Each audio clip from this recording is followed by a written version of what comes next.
So I'm starting off with my all white Vans. They actually are really dirty, but on camera they look really white. But anyways, I'm just going to be taking this dye from these tie-dye shirts that I just were making with my sister. And I'm just taking the rest of the dye just to dye my shoes. And I'm just going to apply it in any way, shape, or form, you know. Tie-dye is always fun whenever you don't know what the outcome's going to be. So I'm literally just throwing the colors on there. And I'm only using pink and blue, because those are the colors that I thought would look best together on my shoe, because then they'll make the purple.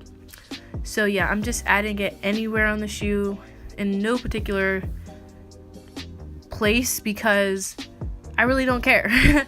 So yeah, that's like the key to having some nice DIY shoes, is to just throw the color on there.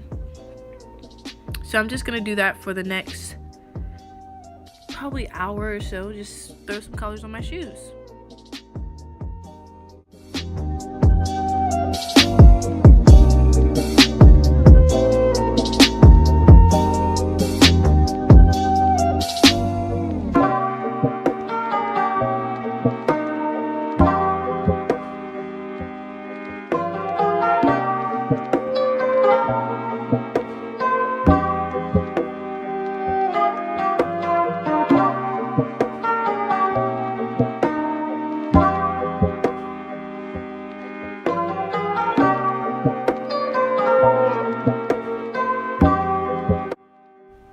So after you finish dyeing your shoes, you just want to put them into a bag and tie them up for about 8 hours or so. Longer the better, but I think I had mine in for about 12 hours or so.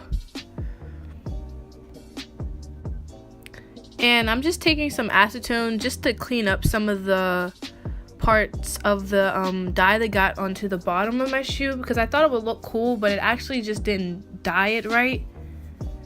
And after you finish doing that, just put them in the dryer, and then this is your finished look.